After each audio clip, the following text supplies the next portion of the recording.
Autoimmune disorders in pregnancy. Autoimmune disorders in pregnancies are antiphospholipid syndrome, SLE, rheumatoid arthritis, scleroderma, Sjogren syndrome.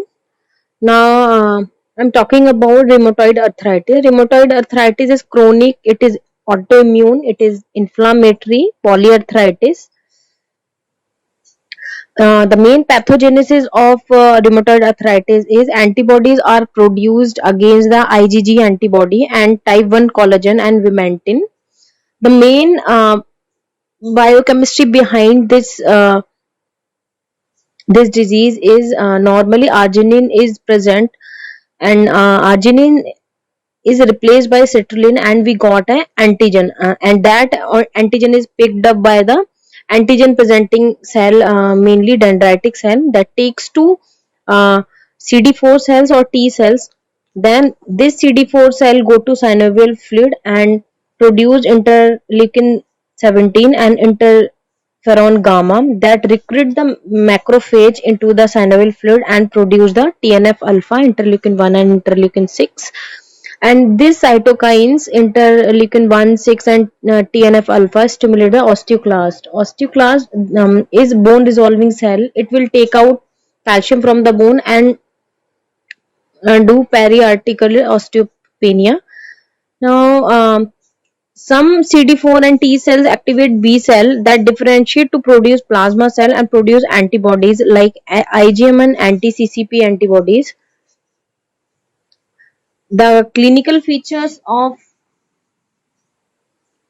rheumatoid arthritis are articular features are inflamed, joints most commonly involved are PIP, metacarpophalangeal joint, wrist, elbow, shoulder, knee, ankle, metatarsal joints.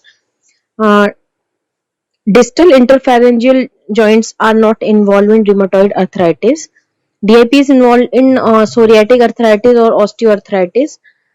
There are more deformities are ulnar deviation of fingers, eversion at hind joint, swan neck deformity. How to manage? We can give um, abatacept, that is acts on CD4 cell. Then we also give anti-CD20 drug, that is rituximab. For against cytokines, the drug are TNF alpha is infliximab, etanercept. For against interleukin 1 antagonist are anakinra, and interleukin 6 is tocilizumab. Now, second condition is antiphospholipid antibody, APLA syndrome. The main genetic behind is HLA-DR7, and antibodies are against anti-B2 glycoprotein 1 antibody target the beta-2 glycoprotein 1. The clinical features of antiphospholipid syndrome is hypercoagulable, that artery more in male that leads to MI or stroke, and venous more in female that would leads to pulmonary embolism or DVT, renal failure, and catastrophic in antiphospholipid syndrome. How to diagnose? By diagnose having one criteria is Sapporo criteria, any one clinical criteria, that is thrombosis and or abortion plus any one or more of antibodies.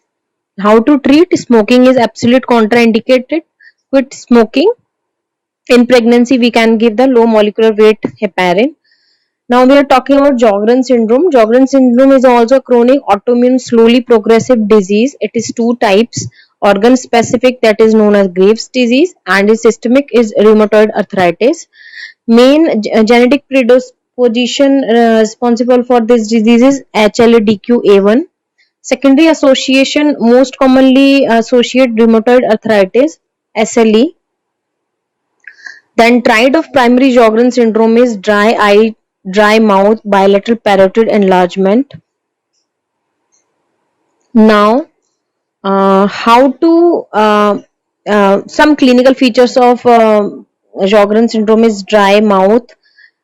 That is because salivary gland has been targeted. It is very, and then dental caries is also present. Salivary amylase help in absorption of vitamin B12.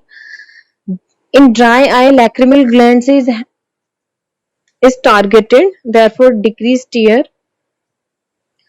We do shimmer test and rose bengal test.